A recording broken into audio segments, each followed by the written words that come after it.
ओम श्री गणेशाय नमः। दर्शक मित्रों, आज हम एक विषय पे चर्चा करने वाले हैं, वो है नाग पंचमी। कुंडली के अंदर, जीवन के अंदर कई प्रकार के दोष होते हैं। कुंडली के अंदर काल सर्प दोष होता है, कुंडली के अंदर विष योग होता है, जीवन के अंदर भी सर्प दोष होता है। इन सब दोषों की मुक्ति किस प्रकार से हो, इन सब दोषों से निवारण करके हम जीवन के अंदर आनंद, उमंग, उत्साह किस प्रकार से प्राप्त करें। क्योंकि भारतीय संस्कृति है वो उत्सव प्रिय संस्कृति है। हमारे वहां उत्सव, व्रत, त्योहार उसकी बहुत विशेषता है। प्रतिदिन कोई न कोई उत्सव होता है, कोई न कोई व्रत होता है, और उसमें एक महान उत्सव है नाग पंचमी। आपने देखा होगा हमारे वहां नागों का विशेष महत्व है। कोई विषधर नाग होता है, कोई फणीधर नाग होता है, कोई इच्छाधारी नाग होता है। आपने कई प्रकार की फिल्में भी देखी होगी, उसमें भी इच्छाधारी नाग, नागिन की कई कथाएं आती है। हमारे वहां पुराणों में, शास्त्रों में, भविष्य पुराण में, मत्स्य पुराण के अंदर, चरक संहिता के अंदर, गरुड़ पुराण के अंदर कई प्रकार के नागों का भिन्न भिन्न महत्व बताया है। नागों की जो उत्पत्ति है वो महर्षि कश्यप और उनकी पत्नी जो कद्रु है, वहां से उनकी उत्पत्ति मानी गई है। नागों का स्थान भी है तो वो पाताल लोक, जो हम नागलोक बोलते हैं, वहां पे भोगवतीपुरी है, उसको नागों की पवित्र स्थल बताया है, वहां उनकी भूमि बताई गई है। आपने देखा होगा यक्ष, गंधर्व, किन्नर, नाग, उनका वर्णन, गंधर्वों का वर्णन हमारे शास्त्रों में भिन्न भिन्न प्रकार से आया है। जब कद्रु ने नागों को श्राप दिया, सभी सांप ब्रह्मा जी के पास में जाते हैं और ब्रह्मा जी को प्रार्थना करते हमारी रक्षा हो। तब ब्रह्मा जी ने कहा नाग पंचमी नाम से जो प्रसिद्ध तिथि होगी वो आपकी रक्षा की तिथि होगी। नाग पंचमी के दिन ही नागों की भी रक्षा हुई और नाग हमारी भी रक्षा करते हैं। आपने देखा होगा भारत के अंदर प्रत्येक नगर के अंदर, प्रत्येक गांव के अंदर कोई न कोई नाग का स्थान होता है, जिसको कोई गोग महाराज का स्थान बोलते हैं। हमारे वहां गोगा नवमी भी आती है, क्योंकि भारत के अंदर पशु, पक्षी, जीव, वनस्पति, वहां सब जगह प्राणियों के अंदर परमात्मा का वास माना गया है, परमात्मा का स्थान माना गया है। अध्यात्म और विज्ञान से संबंध रखने वाला ये जो धर्म है हमारा, वो सनातन धर्म है।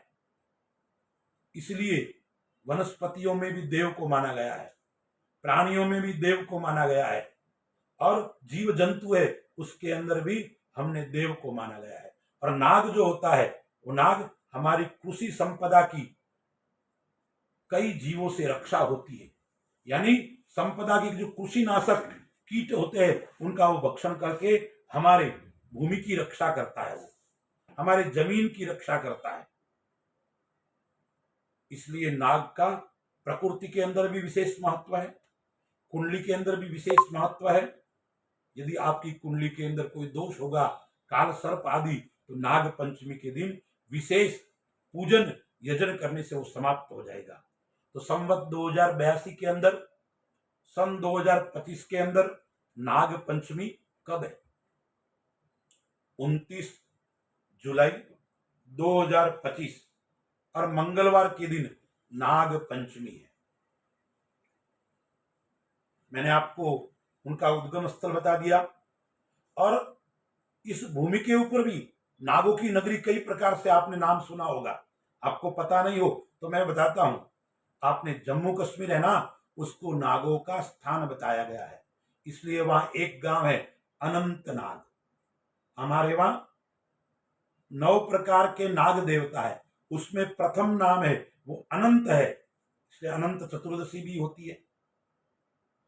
अनंत नाग है, जो स्थान का नाम है वो अनंत नाम के जो सांप है, नाग देवता है, उनके नाम से ही अनंत नाग जम्मू कश्मीर के अंदर जो एक पवित्र स्थल है उसका नाम पड़ा है। 9 प्रकार के नाग कौन से हैं? अनंतम वासुकिम शेषम पद्मनाभम च कंबलम शंखपालम जतराष्ट्रम तक्षकम कालियम तथा एतानि नवनामानि नागानाम च महात्मनाम। ये 9 नाग बताए गए हैं।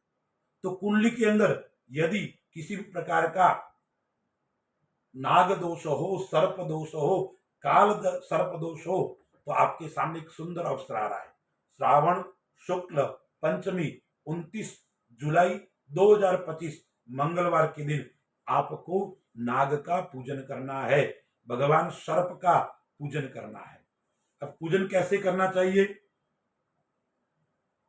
देखिए, प्रत्यक्ष नाग का तो पूजन आप कर नहीं सकते हम, क्योंकि भय लगता है, डर लगता है। वैसे हमारे वहां विषधारी सांप बहुत कम है, फिर भी हमें सर्प से भय लगता है, डर लगता है। तो आपने देखा होगा भगवान विष्णु भी समुद्र के अंदर शेष नाग के ऊपर सैया करके विराजमान बैठते हैं, सोते हैं। भगवान शिव के गले में सांप है। भगवान गणेश जी महाराज के भी सांपों का श्रृंगार होता है। तो भगवान शिव, भगवान विष्णु सांपों से विशेष स्नेह और प्रेम रखते हैं। तो हमें यदि काल शब्द से मुक्ति चाहिए तो आप विद्वान ब्राह्मण को बुलाकर भगवान शिव का और सर्प का पूजन कर सकते हैं, या स्नान आदि करके आप जंगल के अंदर जाकर नाग देवता को एक पात्र में दूध चढ़ाना चाहिए, और दूध के मिष्टान बनाने से या दूध का भोग लगाने से नाग देवता प्रसन्न होते हैं। और यदि भगवान शिव के मंदिर में जाकर तांबे का, चांदी का आदि नाग देवता बने हुए होते हैं, तो उनके ऊपर भी गोदुग्ध स्नान कराकर उनको हम प्रसन्न कर सकते हैं। दूध किसका होना चाहिए? क्या बोले? गोदुग्ध, यानी देशी गाय का दूध को भगवान नाग देवता को अर्पण करने से, अभिषेक करने से काल सर्प दोष से हम निवृत्त होते हैं। इसलिए शास्त्र में बताया गया है, नाग देवता का पूजन जो व्यक्ति बड़े प्रेम से, बड़े भक्ति से करते हैं, उनकी परमात्मा रक्षा करते हैं। क्योंकि हमारे वहां कण कण में परमात्मा का निवास माना गया है। समम सर्वेषु भूतेषु तिष्ठन्तं परमेश्वरम, यानी भारतीय जो संस्कृति है, चिंतन है, वो प्राणी मात्र में आत्मा और परमात्मा को दर्शन करता है, यानी एकता में अनुभव करता है। आत्मा और परमात्मा में कि परमात्मा, आत्मा और परमात्मा का दर्शन कण कण में देखता है। इसलिए सर्प के अंदर भी हम देव का निवास मानते हैं। इसलिए दर्शक मित्रों, यदि कुंडली के अंदर काल सर्प दोष है, विष योग है, या जीवन के अंदर कोई दोष है सर्प आदि का, सर्प से आपको भय लगता है, सर्प आपको बार बार काटता है, तो नाग पंचमी तिथि के दिन भगवान शिव का और सर्प का पूजन करोगे तो आपके जीवन के अंदर उन्नति और सुख और समृद्धि की प्राप्ति होगी। यदि आपकी कुंडली के अंदर शनि और चंद्र साथ में बैठे हुए, तो नाग पंचमी के दिन नाग देवता को दुग्ध का भोग लगाना है मिश्री डाल करके, और नाग देवता का अभिषेक करना है।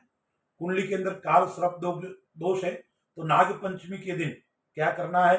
तांबे के 9 नाग बनाकर भगवान शिव को अर्पण करना है, या तांबे के 9 नाग बहते हुए जल के अंदर आप अर्पण करोगे तो आपका काल सर्प नाम का दोष है वो समाप्त हो जाएगा। अस्तु, जय श्री राम।